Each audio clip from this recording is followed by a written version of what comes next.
Vayan mis más calurosas felicitaciones o saludos, vamos a decir mejor, a los oyentes de la Z101 a través del gobierno de la tarde. Saludos a mis compañeros aquí en la mesa, al pueblo dominicano. Voy a comenzar mi comentario resaltando la advertencia que hoy hace el Ministerio de Salud Pública con relación a posibles intoxicaciones de alcohol, de metanol, que pueden ocurrir en el futuro inmediato. Esto viene a cuento por el hecho de que en un sondeo que ellos hicieron en los tramos y en los almacenes de los comercios, de los restaurantes y de los supermercados, encontraron que el 60% de las bebidas que allí estaban contiene metanol tóxico que puede envenenar a cualquier persona.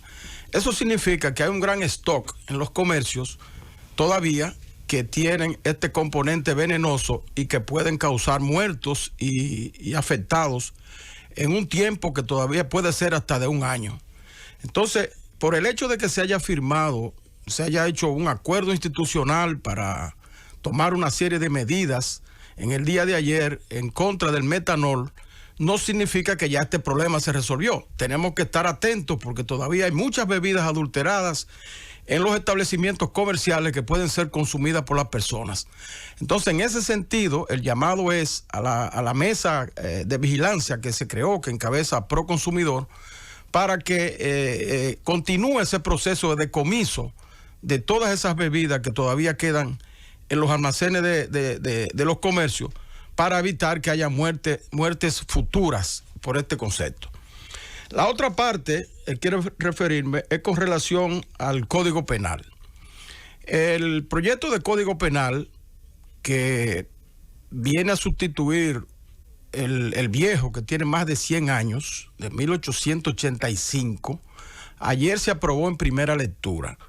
Pero la discusión se centró básicamente en el punto relativo a las tres causales, y eso representó una especie de cortina de humo para que no se discutiera o no se ventilara o se socializara los demás componentes del Código Penal.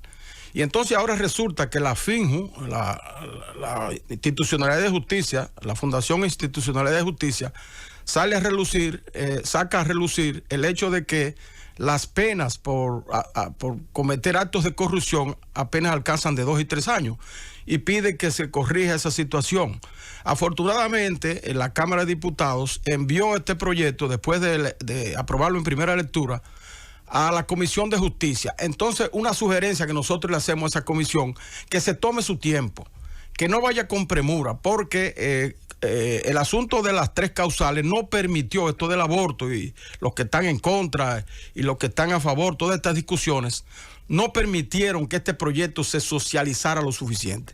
Entonces, si hemos durado más de 100 años para tener un nuevo Código Penal, poco importa que pasemos un tiempo corto, ¿verdad? No tan largo tampoco, pero un tiempo medianamente corto para discutir cada uno de los aspectos de ese nuevo código, los nuevos penales que se introdujeron y las penas que hay para cada caso como ese. Entonces, esa comisión de justicia podría convocar a vistas públicas para que las personas acudan y hagan sus sugerencias, así como lo hizo FINJU con relación a esto de la corrupción. De manera que continuemos con esta discusión un tiempecito hasta que podamos tener un código que se ajuste efectivamente a los requerimientos de la sociedad dominicana en el siglo XXI. Otra cosa que queremos resaltar ya en otro punto es el encuentro o el pacto que firmó el presidente Luis Abinader con el embajador norteamericano en funciones, el señor Robert Thomas, mediante el cual los Estados Unidos aportan $6.6 millones para la reforma policial. Esto que nosotros lo habíamos sugerido cuando estábamos hablando sobre estos temas de esa reforma policial, en el sentido que el gobierno tenía que auxiliarse de gobiernos amigos para no solamente la cooperación, que es muy buena y muy enhorabuena que acaba de dar los Estados Unidos, sino también para las experiencias que esos países tienen en el manejo policial.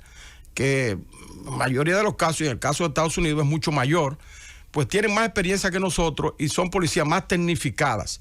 De manera que enhorabuena este aporte que hacen los Estados Unidos, y también ellos pueden asesorar en este sentido, porque a pesar de que últimamente la policía norteamericana está dando mucho que desear en cuanto también a enfrentamientos que se están produciendo allí y actuaciones indebidas, sin embargo, nos lleva la milla a nosotros en ese sentido y pueden aportarle el punto de vista de asesoría para que nuestra policía cada vez se perfeccione mejor. El siguiente punto que quiero tratar, también brevemente, es el asunto de la reforma fiscal. Muchas voces en el gobierno y fuera del gobierno están aclamando porque se haga una reforma fiscal. Pero cada vez que uno oye reforma fiscal, se recuerda de las últimas que se han hecho en el país, que han consistido en aumentar los impuestos. Es decir, parches en los presupuestos, porque la última modalidad que se inauguró en los últimos años ha sido de que cada vez que se acerca un nuevo presupuesto, la confección de un nuevo presupuesto en octubre y septiembre de cada año, entonces se introducen impuestos para cubrir parte del déficit fiscal de ese presupuesto.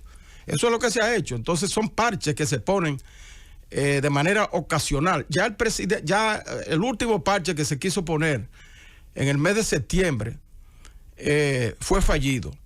En plena pandemia, el gobierno quiso cubrir el déficit del presupuesto del 2021 con ciertos impuestos que la población rechazó.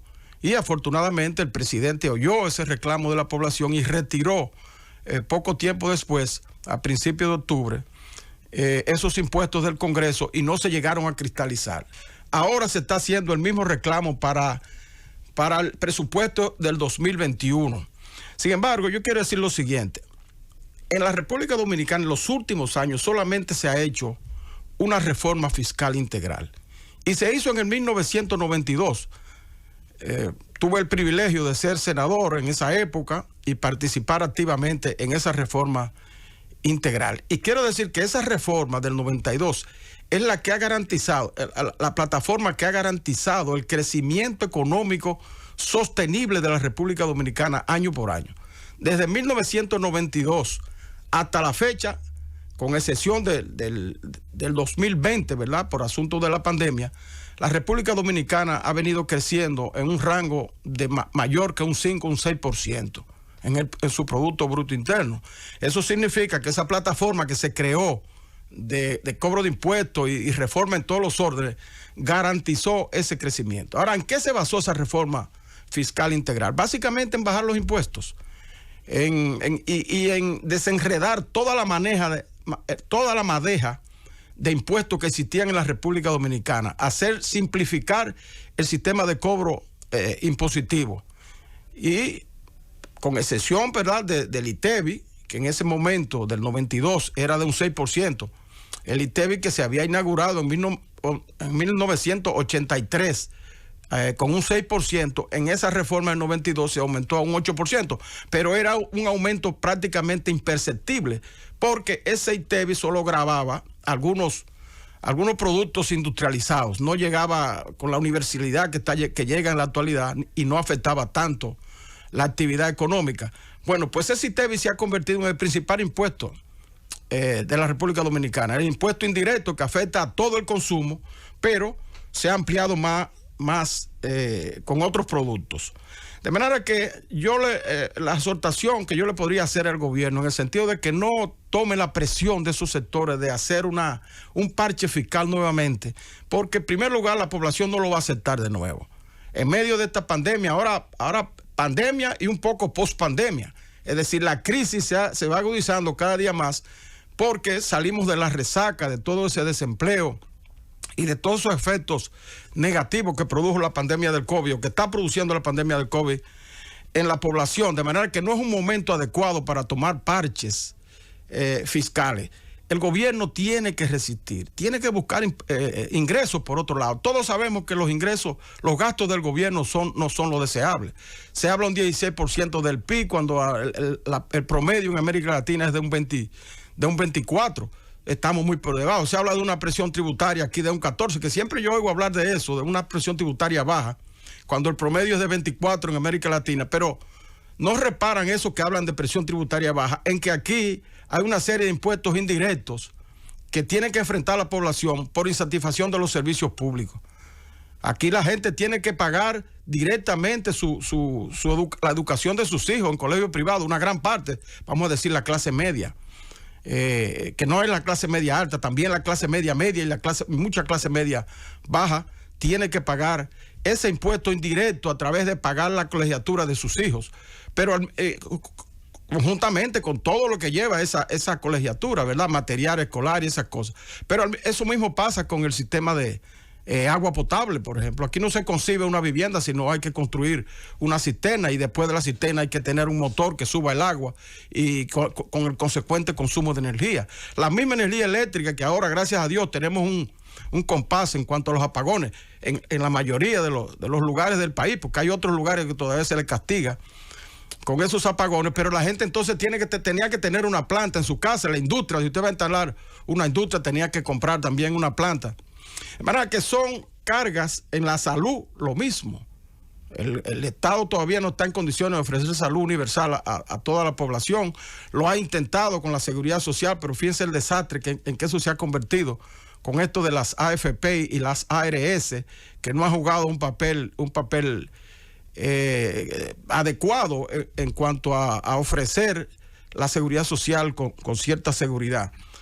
De manera que eso de la presión tributaria baja es una ficción que no debe verse de manera literal. De manera que el gobierno tiene ahora mismo muchas presiones sociales. La gente está reclamando obras por todos lados. Ya vemos huelga. Hay una huelga que se significó ayer en Moca. En la línea noroeste, cada municipio está reclamando calles, está reclamando que se terminen obras que quedaron inconclusas, y eso podría incrementarse en el futuro inmediato y el gobierno tiene que enfrentarlo. Pero la recomendación que yo podría hacerle al presidente es que trate de buscar, como lo ha venido haciendo hasta ahora, porque de octubre a esta fecha el país no se ha derrumbado.